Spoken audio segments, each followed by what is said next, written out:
Hello and welcome to the Indian Spectator. My name is Abhyudesh Sharma.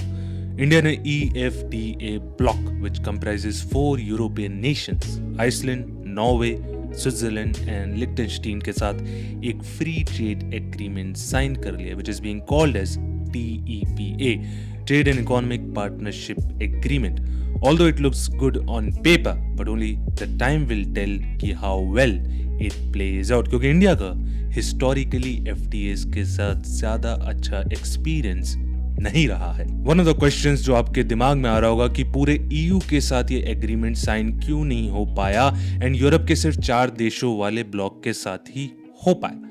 इसका सीधा साधा answer है कि मोर numbers means more complexity and more complexity means more time. इसलिए GCC gulf cooperation council EU यानी कि European union के साथ फ्री ट्रेड एग्रीमेंट साइन करने में थोड़ा सा समय लग जाएगा. इस वजह से ही हम लोग हाल फिलहाल में बायलैटरल FTAs पे ज्यादा फोकस कर रहे हैं, जैसे कि UAE के साथ comprehensive and economic partnership agreement और ऑस्ट्रेलिया के साथ अर्ली हार्वेस्ट एग्रीमेंट हमने साइन किया. FTAs जैसा नाम से ही पता चल रहा है कि ऐसा एग्रीमेंट जो फ्री ट्रेड को बढ़ावा दे. और फ्री ट्रेड का सबसे मेजर बैरियर क्या है? Custom duty. और इसी वजह से इसके अंदर कस्टम ड्यूटी को स्लैश किया जाता है, समटाइम्स 0 एंड समटाइम्स बहुत कम. लोकल इंडस्ट्री इनके जनरली अपोज में रहती है क्योंकि now they have to face more competition and who likes competition, right? और इसी वजह से डोमेस्टिकली इनके ऑपोजिशन में लॉबिंग की जाती है. But sometimes it is necessary in a few sectors where it brings new technology and brings in more choices for customers like us. इस पूरे ब्लॉक के साथ हमारे टोटल ट्रेड की वैल्यू है $25 बिलियन, जिसके अंदर हिंदुस्तान ट्रेड डेफिसिट में है, where we are only exporting worth $2.8 billion. Comparison के लिए हमारा अकेले यूनाइटेड स्टेट्स के साथ 2022-23 में $128.55 बिलियन रहा. इस ब्लॉक से हमारा मेजर इंपोर्ट है gold, which makes around 80% of the total merchandise imports, जिस पे हमने इनको हाल फिलहाल में कोई भी कंसेशन नहीं दिया है. Ministry of commerce and industry के अकॉर्डिंग हमने स्विट्जरलैंड से $12.6 बिलियन वर्थ गोल्ड इंपोर्ट किया. तो आप समझ सकते हो कि इस पूरे ब्लॉक के अंदर हमारा मेजर ट्रेडिंग पार्टनर है Switzerland and the major commodity is gold. इन नेगोशिएशंस का ड्राफ्ट टेक्स्ट भी लीक हुआ था जिसके अंदर डेटा एक्सक्लूसिविटी की बात की गई थी, जो अगर साइन हो जाता तो हिंदुस्तान में जेनेरिक ड्रग्स महंगे हो जाते. This EFTA bloc has committed that they'll invest $100 billion in 15 years, creating almost 10 lakh jobs, which would mainly come from the private sector. Within the nations, अधिकतर पैसा नॉर्वे और स्विट्जरलैंड से आएगा. ऑलरेडी बहुत सारी नॉर्वे और स्विट्जरलैंड की companies Hindustan में काम कर रही हैं, जैसे कि नोवार्टिस और Nestle. This FTA has covered trade in goods, services, intellectual property rights and sustainable development.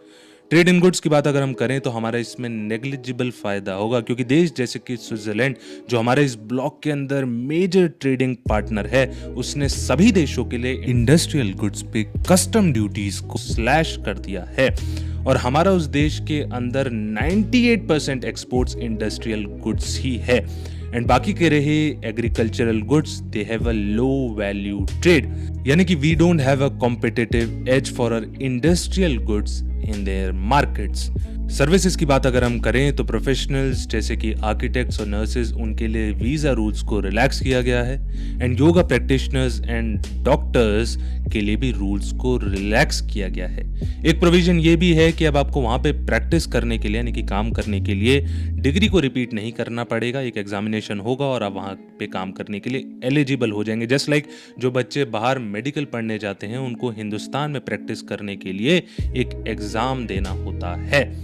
The third one is significant, that is intellectual property rights, which is also a possible deadlock issue in the FTA negotiations with the other Western nations.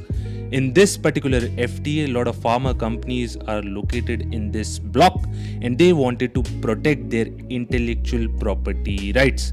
To take care of their concerns post the signing of the agreement, few amendments were made in the Indian Patents Act. Further western Nations अब developed हो चुके हैं और उनकी इस prosperity को challenge कर रहा है climate change, because climate change has both implicit and explicit economic and social cost. इसलिए नॉट जस्ट दिस ब्लॉक बल्कि आगे जितनी भी नेगोशिएशंस होंगी, चाहे वो यूएस के साथ हों, पूरे ईयू के ब्लॉक के साथ हों या फिर यूके के साथ हों, पर्यावरण से रिलेटेड चैप्टर तो होगा ही. Although in this particular FTA it is not open to the dispute. $100 billion in 15 years. I just hope कि मैन्युफैक्चरिंग यूनिट्स टीयर 2 और टीयर 3 सिटीज में खुलें ताकि देश के इलाके जो पीछे रह गए हैं उनका विकास हो सके. But it doesn't work like that unless we have an infrastructure there, and that's why you might have noticed कि गवर्नमेंट रीजनल कनेक्टिविटी प्रोजेक्ट्स पे भी फोकस कर रही है. Who doesn't like the greater market access? It's 13 million of them versus 1.4 billion of us. इतिहास में भी अंग्रेजों ने हमको एक मार्केट बनाने की ही कोशिश की थी और काफी हद तक बना भी दिया था. टेस्ला भी यही चाहता है इस पर्टिकुलर केस में भी. ऑल्दो हमको एक मार्केट एक्सेस मिलेगा अपने गुड्स को बेचने के लिए, but there will be no significant positive impact according to me. Trade and foreign policy आज से नहीं बल्कि काफी समय से लिंक्ड है. आज भी काफी देशों में ये दोनों मिनिस्ट्रीज मर्ज्ड हैं और इसी वजह से अगर हमारे ईयू के एक ब्लॉक के साथ ट्रेड रिलेशंस में इम्प्रूवमेंट आएगी तो दोनों के फॉरेन रिलेशंस में मजबूती आने की भी संभावना है, क्योंकि दोनों इंटरट्वाइंड है. इसको समझते हैं दो एग्जांपल से. यूएस और चाइना ट्रेड वॉर, दोनों के ट्रेड रिलेशंस में खराबी आई तो दोनों के फॉरेन रिलेशंस भी कॉन्सिक्वेंटली खराब हो गए. दूसरा एग्जांपल है रशिया और यूक्रेन की जंग. जंग की वजह से रशिया और वेस्टर्न यूरोप के फॉरेन रिलेशंस में खराबी आई, जिसकी वजह से ट्रेड रिलेशंस खराब हो गए. Since 2014, India has been very cautious of bilateral investment treaties and free trade agreements, but we are picking up pace for the very simple reason that China plus one is real. That is, the world is looking to diversify supply chains. And a lot of indicators suggest this. For example, foreign investors are buying up ETFs which excludes China. And it's not just India who's trying to grab that share, but also Vietnam. तो अगर ये समय गया तो we'll lose this opportunity to be part of the global supply chains other than the drugs.